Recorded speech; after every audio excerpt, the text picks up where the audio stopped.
सतगुरु की साजी निवाजी प्यारी सात संगत जी, प्यार और सत्कार से कहना धन निरंकार जी। रह पर तेरे चरणों में हर श्वास गुजर जाए, जिस श्वास तुझे भूलूं वो श्वास ठहर जाए। सतगुरु माता जी, निरंकारी राजपिता जी, सात संगत माँ, आप जी के चरणों में दासी हाथ जोड़कर यही आशीर्वाद मांगती है कि हमारे जो जीवन का एक एक श्वास है वो आप जी के चरणों में सेवा सिमरन सत्संग करते हुए बीत जाए। और दासी हर पल आप जी का शुक्राना करती है।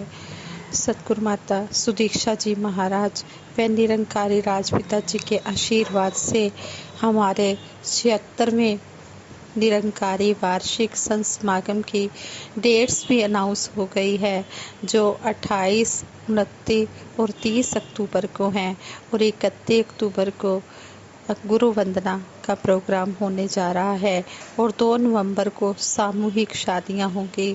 इस खुशी में दासी सारी सात संगत को लख लख बधाई देती है और सतगुरु माता जी के चरणों से यही आशीर्वाद मांगती है कि हे सच्चे पातशाह, सभी के ऊपर मेहर भरा हाथ रखना, सभी 76वें निरंकारी वार्षिक संत समागम में आए और आप जी की रहमतों से अपनी झोलियां खुशियों से भरें। सात संगत जी कहती हैं, जब जब इस धरती पर गुरुओं, पीरों, पैगंबरों ने अवतार लिया, उन्होंने सारे संसार को प्यार मोहब्बत से रोशन किया, आत्मा के अंधकार को समाप्त करके प्रभु परमात्मा के ज्ञान से उज्जवल बना दिया, लोगों के मनों में विशालता, करुणा और दया का भाव पैदा किया। ये काम केवल वही कर सकते हैं जो अपने दिल में दुनिया के सभी इंसानों के प्रति दर्द रखते हैं, जिनके अंदर रूहानियत और चेहरे पर प्रभु परमात्मा का नूर नजर आता है। ऐसा ही महान व्यक्तित्व था युग प्रवर्तक बाबा गुरबचन सिंह जी महाराज का। उनके एक एक शब्द में जीवन को सही दिशा दिखाने की ऐसी कला थी जो दिमाग की सोच से परे की बात है। वे साधारण शब्दों में इतने बड़े बड़े आशीर्वाद दे जाते थे जो संतों के आत्मविश्वास को बहुत मजबूती देते थे। उनका एक एक शब्द गुरसिखों का इतिहास बदल देता था। वार्षिक संत समागम के दिन थे। हजूर बाबा गुरबचन सिंह जी महाराज का अधिकांश समय समागम के प्रबंध व्यवस्था की रूपरेखा और दूसरे कल्याणकारी कार्यों में बीत जाता। इन्हीं बीजी दिनों में ही एक महापुरुष बाबा गुरबचन सिंह जी महाराज के पास आए और बोले, हजूर, दास की बच्ची की मैरिज है, आप जी घर चरण डालकर परिवार को आशीर्वाद देने का समय निकाल सकें तो आपकी बहुत कृपा होगी। हजूर ने उन्हें आशीर्वाद देते हुए फरमाया, दास ने तो उस दिन कई मीटिंग्स रखी हुई हैं। यह भाई साहब जी पास बैठे निहाल चंद जी कंवर जी की तरफ इशारा करते हुए कहा कि यह भाई साहब जी आपके घर पहुंच जाएंगे और बच्ची को आशीर्वाद दे आएंगे। वह महात्मा नमस्कार करके चले गए। यह घटना महात्मा कंवर साहब जी ने स्वयं सुनाई। शादी का दिन आ गया। महात्मा कंवर सिंह जी की ड्यूटी हजूर बाबा जी ने लगाई थी, तो ये महात्मा बहुत खुश थे कि आज मैं हजूर बाबा जी का प्रतिनिधि बनकर मैरिज में जाऊंगा। मेरा सम्मान, सेवा, सत्कार हजूर बाबा जी जैसा ही होगा। इन्हीं ख्यालों में ही ये महापुरुष शादी वाले घर पहुंच गए। जाते ही महापुरुषों को धन निरंकार के परिवार वालों ने बड़े ही प्यार से धन निरंकार की और इस महात्मा को चेयर पर बिठा दिया। लड़की की मैरिज होने के कारण घर परिवार के सारे मेंबर्स बारात व दूसरे मेहमानों के वेलकम और आवभगत में लग गए। ये महात्मा कुर्सी पर बैठे हुए सोच रहे थे कि मेरी तरफ विशेष ध्यान दिया जाएगा, लेकिन परिवार के बिजी होने के कारण घर वाले, परिवार वाले ऐसा नहीं कर पाए। गुरु के हुक्म में बंधा ये महात्मा बैठा तो रहा लेकिन निराश। शादी हो गई, मैरिज हो गई। ये महात्मा भी नमस्कार करने और अपना मन हल्का करने के लिए निरंकारी भवन पहुंच गए। जैसे ही बाबा गुरबचन सिंह जी महाराज के चरणों में नमस्कार की तो बाबा जी ने पूछा, उन महापुरुषों के घर गए थे जहाँ पर आपको भेजा गया था, जहाँ पर बच्ची की मैरिज थी, बच्ची की मैरिज ठीक ठाक हो गई है। वो महापुरुष खुद को काबू में न रख पाए और कहने लगे, हजूर आपका हुक्म मानकर दास चला गया, मगर यह बड़े लोग हैं। दास तो आपका प्रतिनिधि बनकर गया था, मगर उन्होंने मुझे एक चेयर पर बिठा दिया और दूसरे मेहमानों की सेवा में लग गए। मेरी तरफ तो किसी ने ध्यान ही नहीं दिया।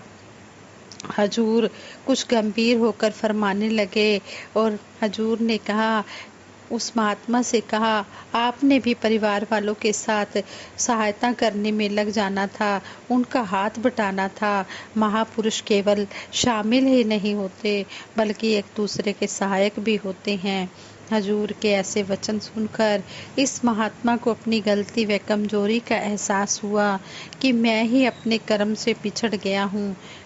महात्मा कंवर साहब जी की बात सुनकर हम सब सोचने लगे कि चाहे उन महापुरुषों को हजूर बाबा जी के इस प्रतिनिधि का उचित सम्मान सत्कार करना चाहिए था, लेकिन सतगुरु फिर भी कितना बख्शनहार होता है जो गुरसिखों के पर्दे ढकता है। हमें भी एक दूसरे के अवगुणों पर पर्दा डालना चाहिए। इसके साथ ही एक इतिहास की प्राचीन घटना भी है। कहते हैं इतिहास के अनुसार बाबा बुल्ले शाह जी के परिवार में लड़की की मैरिज थी। वह अपने पीर इनायत शाह अराई के पास उन्हें मैरिज में इनविटेशन करने के लिए गए, इनविटेशन देने के लिए गए। इनायत शाह जी ने अपने एक गुरसिख को अपने प्रतिनिधि के रूप में भेज दिया। बुल्ले शाह जी मैरिज में मेहमानों के वेलकम में लगे रहे और इस भगत मेहमान की ओर पूरा ध्यान नहीं दे सके। मैरिज के बाद जब वह भगत पीर इनायत शाह जी के पास वापस पहुंचा तो उन्होंने मैरिज का हाल चाल पूछा। उस भगत का मन तो पहले ही भरा पड़ा था। वह एकदम से बोल पड़ा, पीर जी आपने मुझे वहां भेजकर मेरी इंसल्ट करवाई है। बाबा बुल्ले शाह तो बस ऊंची जाति के बड़े बड़े लोगों के वेलकम और सेवा में ही बिजी रहे। मैं तो आपका प्रतिनिधि था, मेरा सेवा सत्कार तो बिल्कुल आपकी तरह ही होना चाहिए था, लेकिन यह बड़ी जाति वाले चाहे कितने ही भगत हो जाएं, छोटी जाति वालों को नहीं पहचानते। बुल्ले शाह जी सैयद जाति से संबंध रखते थे, जो कि एक ऊंची जाति मानी जाती है।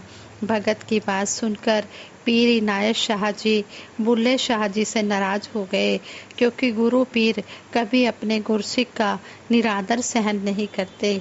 अपने पीर को मनाने के लिए बुल्ले शाह जी को वैश्य के पास जाकर नाच सीखना पड़ा, नृत्य सीखना पड़ा, जिससे वह बड़ी मुश्किल से अपने गुरु को मनाने में सफल हो पाए। आज हजूर बाबा जी के वचन महात्मा कंवरपाल जी के, कंवर सिंह जी के माध्यम से सुनकर हम सब मन ही मन सोचने पर विवश हो गए कि काश हम गुरसिख गुरु की आज्ञा के अनुसार जीवन जी सकते। आशा के साथ निराशा जुड़ी हुई है। अगर किसी संत महात्मा के घर हम आशा लेकर ना जाएं कि वह इस प्रकार से सेवा सत्कार करेगा, तो शायद उसके द्वारा पिलाया गया पानी का गिलास भी हमारे मन में धन्यवाद का भाव पैदा कर दे। फिर गुरसिख तो दूसरे गुरसिख की कमियों पर पर्दा डालने का काम करता है, जिसके कारण उसकी कमियां भी दूसरे गुरसिखों के द्वारा ढक ली जाती हैं। भगत जहाँ भी जाए वहीं जाकर दूसरों के काम में सहायता करता है। ऐसा करके वह स्वयं भी सेवा का आनंद प्राप्त करता है, साथ ही साथ मिशन के नाम को भी मिशन के नाम को भी मशहूर करता है। फिर यह ध्यान आया कि अगर वह भगत जो बुल्ले शाह जी के घर गया था वापस लौटकर शाह इनायत जी से शिकायत ना करता तो शायद बुल्ले शाह जी के जीवन में कड़वे अनुभव ना आते। एक भगत का यही कर्म बनता है कि वह स्वयं भी सतगुरु की खुशी प्राप्त करे और दूसरे भक्तों को भी वह खुशी प्राप्त करने में सहयोग दे। जो गुरसिक सतगुरु के पास जाकर दूसरे गुरसिक की तारीफ करते हैं, प्रशंसा करते हैं, वे स्वयं भी गुरु के आशीर्वाद के पात्र बनते हैं और दूसरे को भी आशीर्वाद दिलाने में अपना योगदान देते हैं। बाबा गुरबचन सिंह जी महाराज का व्यक्तित्व था कि जिस किसी ने भी जिस पक्ष से देखा सदा पूर्ण पाया और इनकी रहनुमाई प्राप्त की। इनके कहते हैं कि बाबा गुरबचन सिंह जी महाराज हर एक को समझाते तो ऐसी बातें समझाने की कोशिश करते कि जिससे मन अपने आप ही भगत का श्रद्धा से सतगुरु के चरणों में झुकता चला जाता। जैसे सागर की गहराई में उतरते चले जाते हैं वैसे वैसे बहुमूल्य खजाने इसके अंदर से प्राप्त कर लेते हैं और फिर भी अनेकों हमारी पहुंच से दूर ही रह जाते हैं। उसी प्रकार बाबा गुरबचन सिंह जी महाराज ने भी किसी ने भी जिस पक्ष से भी देखा हमेशा इनकी रहनुमाई प्राप्त की, इनसे खुशियां ही प्राप्त की, इनके आशीर्वाद ही प्राप्त किए। बहुत से ऐसे पक्ष भी होंगे जिन्हें इंसान की सीमित निगाह देख भी ना पाई होगी। आज वक्त के सतगुरु माता सुदीक्षा जी महाराज भी हमें हर पल यही समझा रहे हैं कि हमने गुरु के वचनों को मानकर उसी तरह हमने सेवा करते चले जाना है। हमने कभी मैं की भावना मन में नहीं लानी है। कहते हैं कि जब मैं था तब हरि नहीं, अब हरि है मैं नहीं। जब मैं का मतलब होता है अहंकार। जब मन में अहंकार होता है तो ये प्रभु परमात्मा का निवास नहीं हो सकता। जब अहंकार मन से निकल जाता है तो ये प्रभु परमात्मा मन में बस जाता है। जितना भी सतगुरु का शुक्राना किया जाए उतना ही कम है। सब धरती कागज करूं लेखनी मन सबराए, सात समुद्र की मस्सी करूं गुरु गुण लिखा न जाए। संत न होते जगत में तो जल मरता संसार। संतों महापुरुषों की शिक्षाओं से ही यह संसार बचा हुआ है, वरना तो इस संसार में नफरत की आग ही फैल रही है। ये संत महात्मा अपने प्रवचनों द्वारा ठंडक पहुंचाते हैं, शीतल जल देते हैं और इस तरह अपने भगत को समझाते हैं कि हमने अपने से पहले दूसरों का भला करना है, हमने अपने से पहले दूसरे को इज्जत मान देना है। इस तरह जो सतगुरु की शिक्षाओं को अपने जीवन में अपना लेते हैं वो सुख ही सुख पाते चले जाते हैं। जिस तरह कहा है कि ज्ञान पाकर जिसने ज्ञान का ना उपयोग किया व्यर्थ है सब कुछ, ज्ञानी जैसा जीवन जो ना जिया। कहते हैं कि ज्ञान लेकर अगर ज्ञान के अनुसार कर्म नहीं किए तो फिर कोई भी फायदा होने वाला नहीं है। फिर सतगुरु का ज्ञान सतगुरु के पास ही चला जाता है। इसलिए हमने सतगुरु के ज्ञान के अनुसार ही कर्म करने हैं। ज्ञान कर्म में डल जाए तो जीवन का श्रृंगार बने। जब ज्ञान के अनुसार कर्म होते हैं तो जीवन की शोभा भी बनती है। जग की शोभा वो बनते हैं गुरु वचनों को जो अपनाते हैं। जो गुरु के वचनों को हूबहू मान लेते हैं उनकी संसार में भी शोभा होती है, उनका लोक भी सुखी हो जाता है और परलोक भी सुहेला हो जाता है। आओ दातार से यही आशीर्वाद मांगे।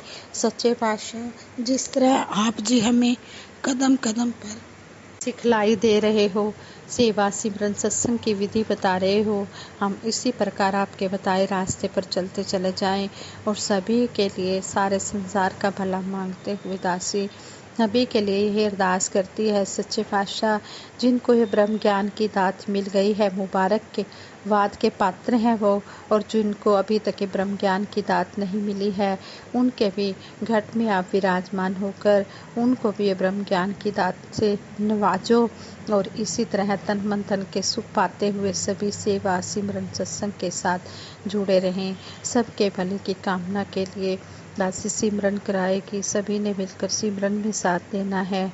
तू ही निरंकार, मैं तेरी शरण हाँ, मैनू बख्श लो। तू ही निरंकार, मैं तेरी शरण हाँ, मैनू बख्श लो। तू ही निरंकार, मैं तेरी शरण हाँ, मैनू बख्श लो। तू ही निरंकार, मैं तेरी शरण हाँ, मैनू बख्श लो। बोलिए सतगुरु माता सुदीक्षा सविंदर हरदेव जी महाराज की जय। निरंकारी राजमाता गुरुवचन अवतार की जय। आज संगत जी प्रेम से कहना धन निरंकार जी।